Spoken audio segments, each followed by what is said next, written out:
क्यों कलंक लग गया और क्यों निष्कलंक रह जाएगा, कलंक उसको नहीं लगेगा, ये तो आपको फिर सुनाया जाएगा। इसलिए नर नारी गंगा तट है। सुना था हमने भी काशी विद्वानों की नगरी है। हाँ, ये जरूर है कि यहाँ विद्या की पुस्तकें जरूर रखी हुई, उनको तो हम सिर पर रखते हैं इस तरह से अपने मस्त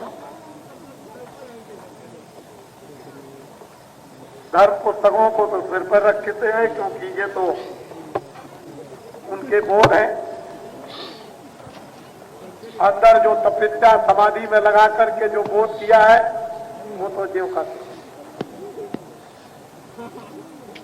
लेकिन विद्या के स्थान का सम्मान रखना चाहिए।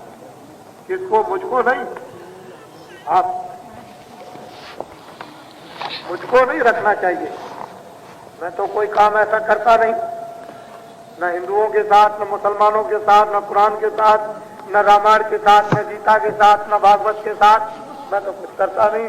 आप खुद सोच लें, खुद स्वयं विचार करें, तो आपको वेदों की विद्या का सम्मान रखें।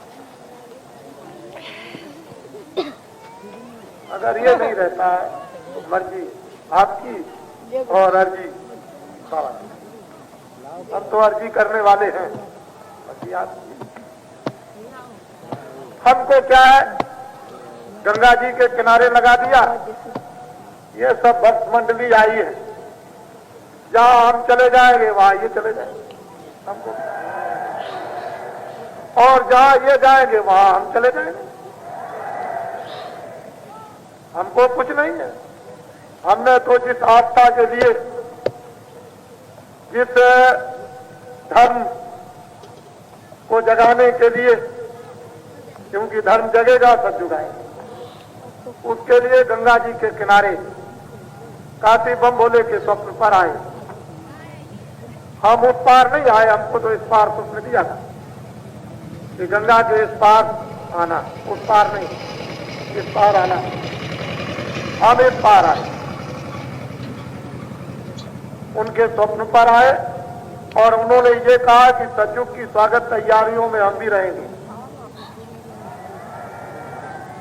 जब उन्होंने ये कहा कि सतयुग की स्वागत तैयारियों में हम भी रहेंगे, तो सतयुग में शिव जी को जगाया था, और त्रेता में राम ने जगाया था, और द्वापर में कृष्ण भगवान ने जगाया था, और परिवर्तन हो गया।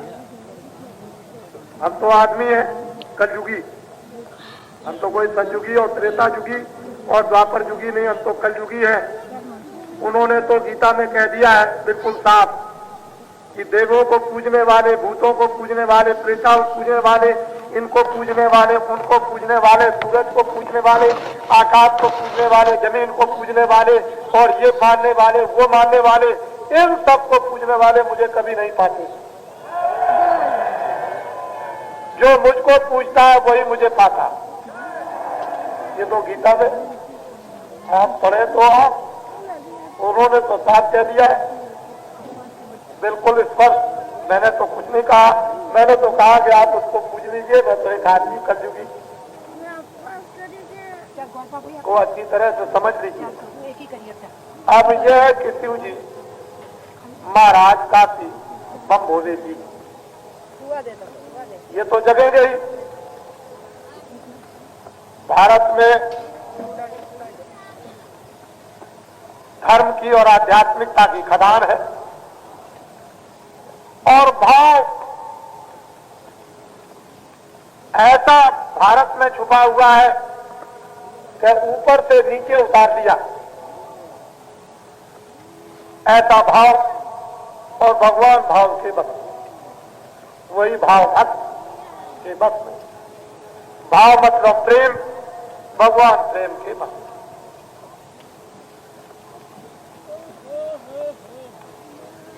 प्रेम से प्रकट होए मैं जाना, उसे तो ये चीज है। और तो ये आप देखते हैं इस गंगा तट पर आप सभी लोगों को मोहब्बत और प्यार, एकता, समता, समदृष्टि, सद्गुरु किया बेटा परम विकास, जित देखूं तित एक ही साहब का दीदार। इधर देखो उधर कब, जब सद्गुरु एक दृष्टि कर दे, न कोई हिंदू, न कोई मुसलमान, न कोई छोटा, न कोई बड़ा, न कोई ये, न कोई वो, समदृष्टि कर दे, समदृष्टि और भरम विकार मैट दे तो जिधर देखो उधर साहब मालिक का दर्शन, दाएं बाएं ऊपर नीचे जिधर देखो उधर पर्वत। लेकिन ऐसी दृष्टि जब हो जाए, कौन यार किससे पूछता है कि तुम कौन हो? सारे देश में ढढोरा पिटा हुआ है कि तुम ब्राह्मण, तुम क्षत्रिय, तुम ये, तुम वो, तुम मुसलमान, तुम ईसाई, और हम ये और ये, और तमाम विभाजन रोज होता है। तुम हरिजन और तुम भंगी, तुम आरक्षण, तुम कारक्षण और तुम तीरक्षण, ये रोज नरोड़ा पिटता है। अगर इंसानियत रक्षण और मानव रक्षण की बात अगर कही जाए तो समस्या का समाधान हो जाए देश में, लेकिन वहां कुछ नहीं, बिल्कुल। लेकिन ये चीज मिलेगी कहां पे? ये कोई यहाँ खेती लगी है कि वहां तिजोरी वहां दफ्तरों में रखी हुई है? ये तो दौलत और संपत्ति अगाध उन फकीरों और मुर्शिदों और महात्माओं के पास रखी रिजर्व, जब वहां जाएंगे तभी पाएंगे, ऐसे नहीं। यहाँ कौन पूछता किसी से तुम कौन हो? किसने पूछा? मुसलमान भाई और ईसाई भाई भी चले जाएं और ये कहें कि हमको भूख लगी है, 2 टुकड़े हमको रोटी के दे दो तो बैठ के खा लीजिए आप। कौन पूछता है कि तुम मुसलमान हो? कौन पूछता है कि तुम हरिजन हो, ब्राह्मण हो, तुम क्षत्रिय हो? ये अनुभव करने की जरूरत और आवश्यकता थी। मैंने न कोई जातियां बनाई, न मैं किसी जाति को बिगाड़ता। मैं तो सीधी बात ये करता हूं कि हर का वजह तो हर का हो, जात पात पूछे नहीं कोई।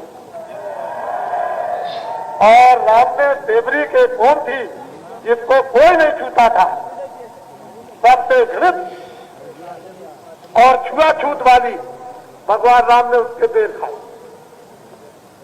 और उधर देखिए कि विदुर का साग खाया, और क्या क्या तमाशे क्या नहीं हुए दुनिया में।